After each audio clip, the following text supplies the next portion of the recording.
ಪರಂ ಶಾಂತಿ ಬಾಪೂಜಿಯವರ YouTube ಚಾನಲ್ಗೆ ಸ್ವಾಗತ. ವಿಷಯ: ಪುತ್ರನು ಮೋಕ್ಷಕ್ಕೆ ಕಾರಣನೇ? ಪುತ್ರ ಸಂತಾನದಿಂದ ಮಾತ್ರ ಮೋಕ್ಷ ಸಿಗುತ್ತದೆಯೇ? ಪುತ್ರನು ಸುಖ ಮತ್ತು ದುಃಖ ಎರಡಕ್ಕೂ ಕಾರಣನಾಗಿರ್ತಾನೆ. ಪುತ್ರ ಸಂತಾನವಿದ್ದವ್ರಿಗೆ ಮಾತ್ರ ಮೋಕ್ಷ ಸಿಕ್ಕಿದೆಯಾ? ಇದಕ್ಕೆಲ್ಲ ಬಾಪೂಜಿಯವರು ತಮ್ಮ ದಿವ್ಯ ದೃಷ್ಟಿ ಮೂಲಕ ನೀಡುವ ಉತ್ತರವನ್ನು ನೋಡೋಣ. ಪುತ್ರ ಸಂತಾನದಿಂದಲೇ ತಂದೆ ತಾಯಿಗೆ ಮುಕ್ತಿ ಸಿಗುತ್ತದೆ ಅಥವಾ ಮೋಕ್ಷ ಸಿಗುತ್ತದೆ ಎಂದು ಭಕ್ತಿ ಮಾರ್ಗದಲ್ಲಿ ಹೇಳಿದೆ. ಪುತ್ರನಿಲ್ಲದಿದ್ದರೆ ಅಪಶಕುನ ಎಂದು ಕೂಡ ಜನ ತಿಳಿದುಕೊಂಡಿದ್ದಾರೆ. ಆದರೆ ನಾವು ಜ್ಞಾನ ಮಾರ್ಗದಿಂದ ತಿಳಿಯೋಣ. ಈಗ ಎಷ್ಟೊಂದು ಆತ್ಮಗಳು, ಅಂದರೆ ಪುತ್ರ ಸಂತಾನವಿದ್ದವರು ದೇಹ ಬಿಟ್ಟಿದ್ದಾರೆ. ಅವರಿಗೆಲ್ಲ ಮುಕ್ತಿ ಸಿಕ್ಕಿದೆಯಾ? ಅವರಿಗೆ ಮುಕ್ತಿ ಇನ್ನೂ ಸಿಕ್ಕಿಲ್ಲ. 5,000 10,000 ವರ್ಷಗಳಿಂದ ಆತ್ಮಗಳು ಮುಕ್ತಿ ಸಿಗದೆ ಮುಕ್ತಿಗಾಗಿ ಅಲೆಯುತ್ತಲೇ ಇದ್ದಾರೆ.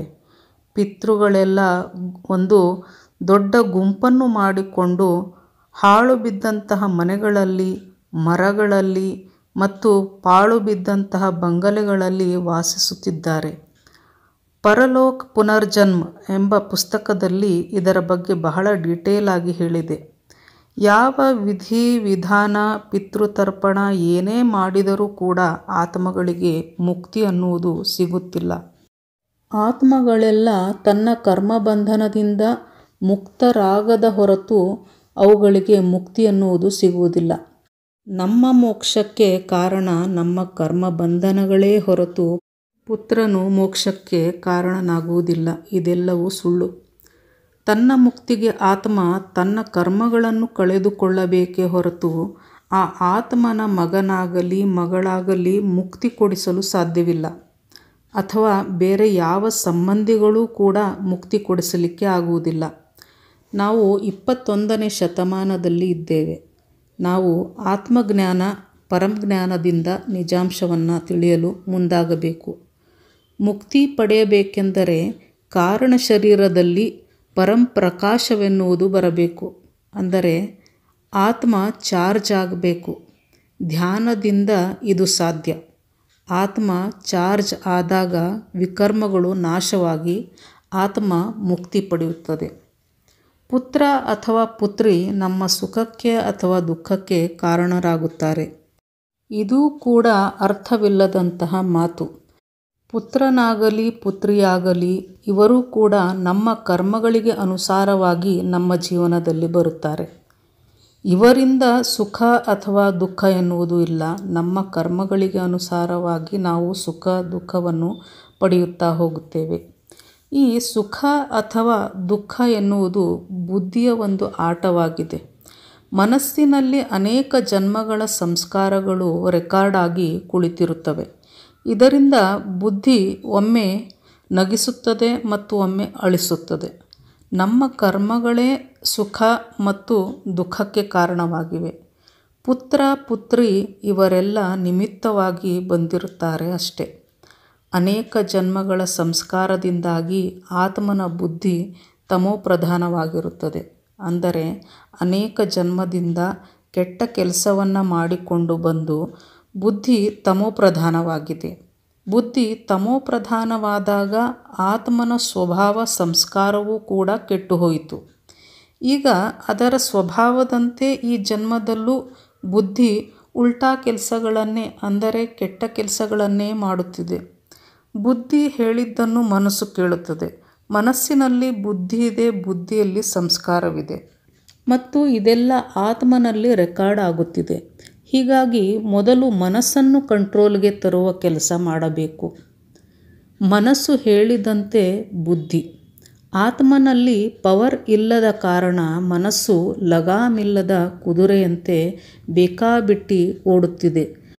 ಈ ಲಗಾಮಿಲ್ಲದಂತಹ ಮನಸ್ಸನ್ನು ಆಲ್ಮೈಟಿ ಭಗವಂತನಲ್ಲಿ ಸದಾ ಇಟ್ಟಿರಬೇಕು. ಆಲ್ಮೈಟಿ ಒಂದು ಪವರ್ ಹೌಸ್ ಇದ್ದಂತೆ.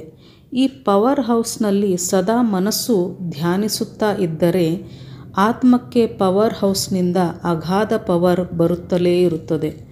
ಆತ್ಮ ಚಾರ್ಜ್ ಆಗುತ್ತಲೇ ಇರುತ್ತದೆ. ಮನಸ್ಸು ಶಾಂತವಾಗುತ್ತದೆ. ಕೇವಲ ನಾನು ಆತ್ಮ ಎಂದು ಹೇಳುವುದರಿಂದ ಆತ್ಮಕ್ಕೆ ಪವರ್ ಬರುವುದಿಲ್ಲ. ನಾನು ಆತ್ಮ ಎಂದು ತಿಳಿದು ಎಲ್ಲ ಮೋಹದಿಂದ ದೂರವಾಗಿ ಬೇಹದ್ನ ತಂದೆ ನಿರಾಕಾರಿ ಭಗವಂತನಿಂದ ಪವರ್ ಪಡೆಯಬೇಕು.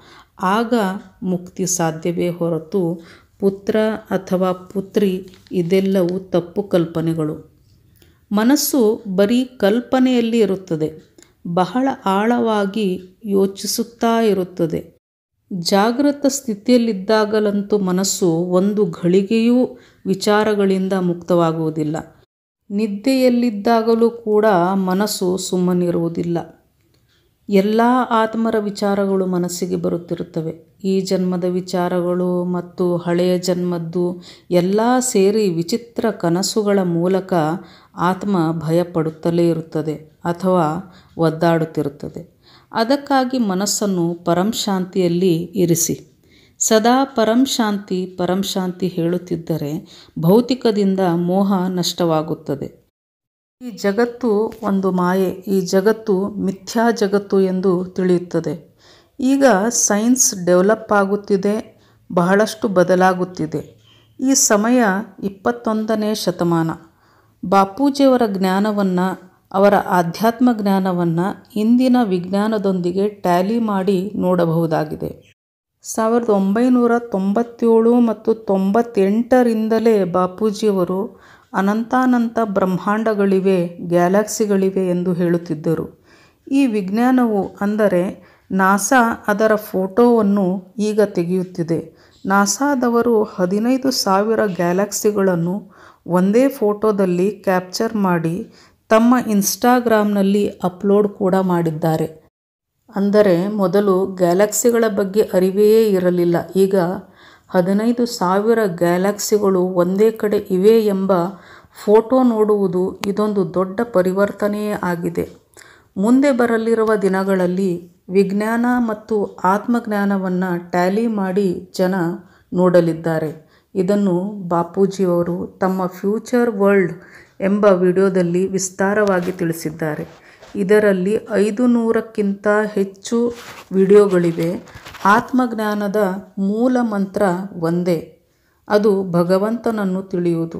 ಧ್ಯಾನ ಮಾಡಿ ಆತ್ಮನಲ್ಲಿ ಪವರನ್ನು ಹೆಚ್ಚಿಸಿಕೊಳ್ಳುವುದು ಮತ್ತು ವಿಕರ್ಮಗಳನ್ನು ಅಳಿಸಿ ಹಾಕುವುದು.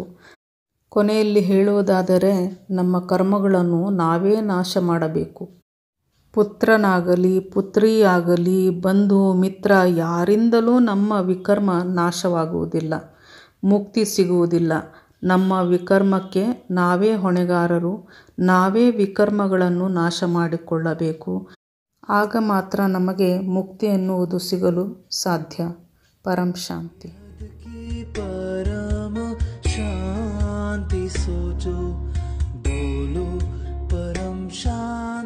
Join us daily for live meditation, 10 p.m. to 11 p.m. on YouTube Live. Subscribe now. Website www.paramshanti.org. Email us anant@paramshanti.org. Like, share, subscribe. Join today.